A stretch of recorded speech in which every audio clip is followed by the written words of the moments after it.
안녕하세요. 한밤중의 울음소리에 오신 것을 환영합니다. 오늘 우리는 어둠 속으로 들어가 단순한 공간이 아닌 끔찍한 기밀과 떠도는 영혼들이 숨어있는 세계에 발을 들여놓을 것입니다. 여러분은 다친 곳 뒤편이나 안절해 보이는 집의 구석에서 어떤 일이 기다리고 있는지 궁금해한 적이 있나요? 마음의 준비를 하세요. 오늘의 이야기는 여러분을 단순히 두렵게 할 뿐만 아니라 끝없는 진짠담을 안길 것입니다. 어떤 몸깡 요구 편지도 기회도 발견되지 않았어. 밤에 꼭 행치사나 납치의 흔적은 돈꼽조차도 없었어.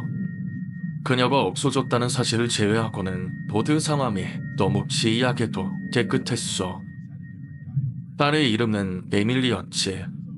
에밀리가 실종되었을 때 나와 그의 큰아들인 조색은 계속 불안했었어. 집으로 오는 모든 전화는 그의 살을 찔러대는 잔을이었고 아직 실종 상태, 사망 치정이었고 불쌍한 소녀에 대해 정성하는 모든 뉴스 프로는 누군가가 우리의 목구멍으로 두어버리는 뜨거운 불이었어. 모른다는 건 그건 정말 부모인 것 같은 거야. 어제까지는 난 진심으로 그렇게 믿었어. 저로 어제까지는 말이야. 알 수 없는 누군가에게 이메일을 적기 전까지 말이지.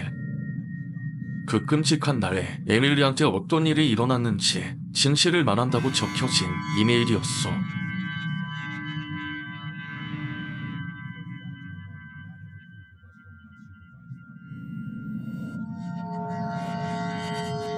스텔필드 군인 안녕하십니까? 신원은 되치지 않겠어요. 그게 중요한 게 아니니까요. 중요한 건 내가 무슨 일을 저질렀는지, 내가 얼마나 사죄를 드리고 싶은지입니다. 간략하고 진실되게 쓰겠습니다. 에밀리는 죽었어요. 내가 죽였죠. 그 아이의 죽음이 지치럽고 자비롭다고 정말 말하고 싶네요. 하지만 아니었습니다. 그 애는 치원치원이 그리고 지독하게 죽었어요. 난 에밀리를 정말 오랫동안 사랑하고 있었어요. 아마 부적절하다고 부를 만한 사람이죠.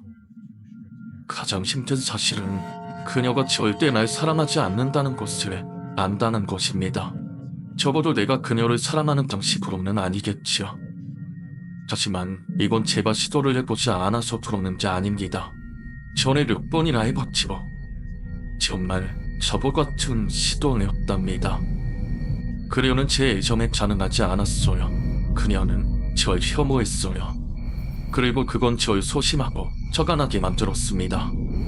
그래도 전 그녀가 저에게 그런 말을 하지 않았다는 사실을 감사하고 있어요. 만약 주인이 이걸 안다면 그 애는 엄청나게 창피해했을 겁니다.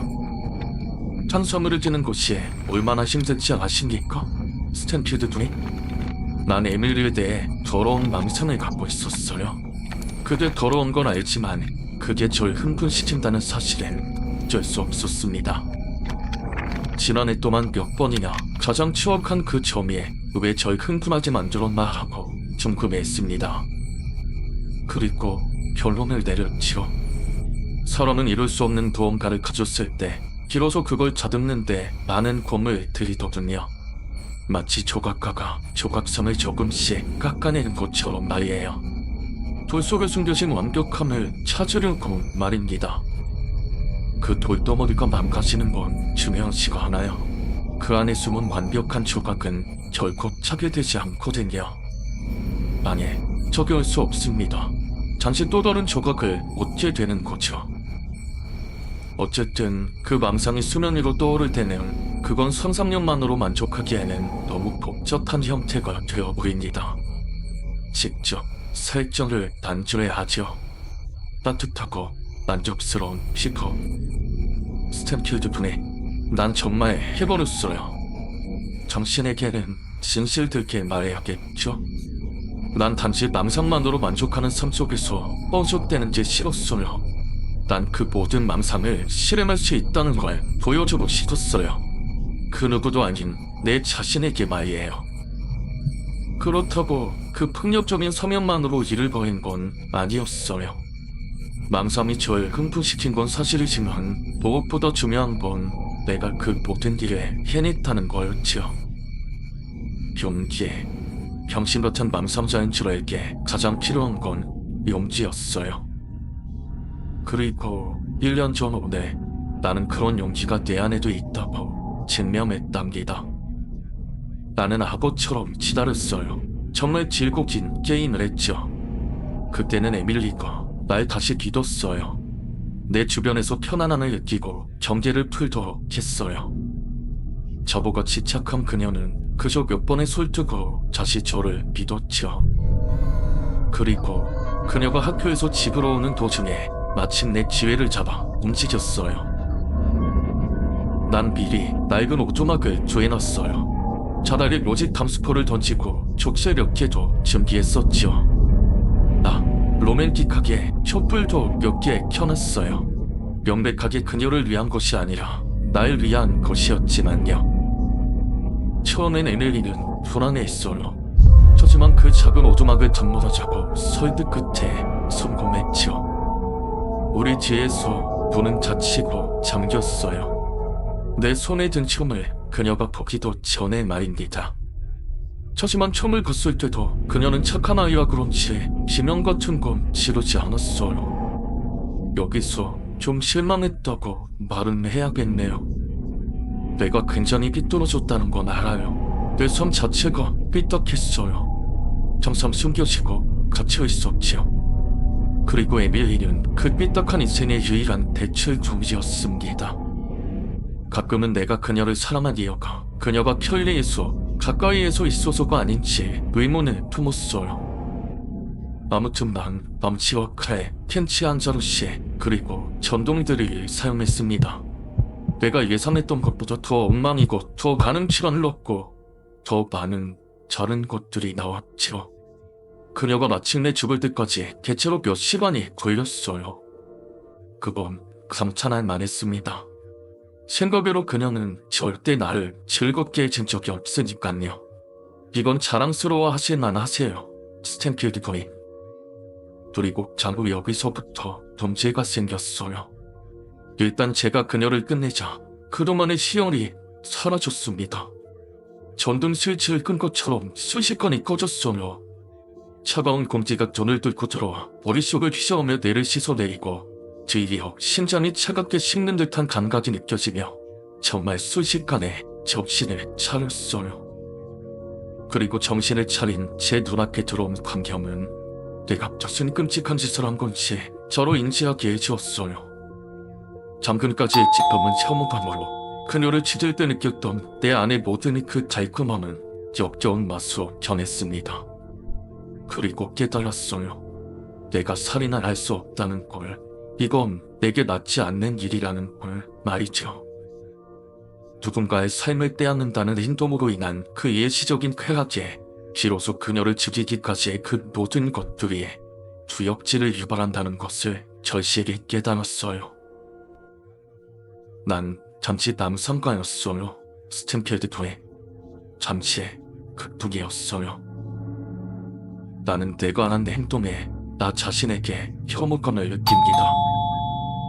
하지만 여기까지 읽었다면 이제 당신도 알겠지만 지금 와서 소외해도 나는 이미 경계선을 넘어버렸어요. 그래서 일단은 공포와 공허함의 첫 번째 물결을 이겨내보자 에밀리의 시체를 작은 조각으로 잘랐습니다. 그 모든 조각은 로직 탐스포에 쌓고 나무에 라이터 기름을 뿌려 같이 태웠습니다. 그리고 나서 수치된 뼈와 잿더미를 묻었어요. 그 시점에 온몸이 저리를 흘렀고 비로소 손오름이 돋더군요. 에밀리의 모든 것이 제가 되어 사라졌어요. 흰밤도 불검도 그녀의 기억과 다른 모든 것들이 말이죠. 하지만 전율의 원인은 이 행위에 있지 않았어요. 나도 에밀리와 똑같이 사라질 수 있다는 것에 있었죠. 제게 필요한 건 용기였다고 했고 그 용기가 생겨서 벌인 일이라고 했지만 에밀리를 죽이고 그녀 시신에 한 짓은 용기 있는 행동이 아니었습니다. 그래서 든 것일지도 모르겠네요. 그 역겨운 기분이. 아무튼 작년 동안 난 그걸 깨달았습니다. 그건 집착과 직업으로 한 짓이라고. 다가오는 어두운 욕망을 이기할 만큼 강하지 못한 사람이 한 짓이라고. 나는 죄책감으로 괴로워해왔습니다. 내가 빼앗고 자신은 주지 못하는 그 삶의 추억에 둘러싸여 있었습니다. 그래서 내가 예의 바른 행동을 해야겠다고 결정한 겁니다. 제가 이 메일을 보내는 이유는 또 다른 목숨을 떼앗으려 한다는 걸 알리고자 함입니다. 그리고 그건 내 목숨입니다. 내가 살아서 될 수 있는 건 모두 내 주변 사람들에게 위험한 존재이고 또 다른 두고한 사람을 다치게 폭발하려는 시한폭탄과 같으니까요. 이제 내가 할 수 있는 유일한 이타적 행동은 앞으로 그려질 그림에서 날 없애는 것이겠지요. 내가 에밀리에게 한 짓에 대해 사과합니다. 물론 당신이 날 용서할 거라 생각하지 않아요. 내가 그런 걸 자를 자격이 없다는 걸 압니다. 끝으로 진심 어린 사과를 덧붙이며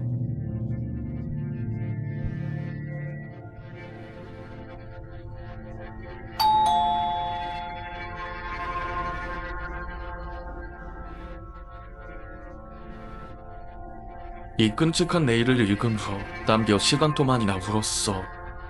하지만 그렇다고 폭력적인 반응을 하지는 않았어. 왜냐하면 내가 내 딸을 죽인 살인마와 연락했다고 믿었던 게 아니라 우리가 그렇게 힘든 일을 겪은 이후에 누군가가 지독한 농담을 한 것 같고 느꼈기 때문이야. 내가 그렇게 생각했기 때문이야. 실종일 1주년을 맞춰서 일부러 그랬다고 그렇게 생각하고 믿으며 넘겼어. 그리고 당연히 이걸 남편이나 아들에게 보이지 않았어.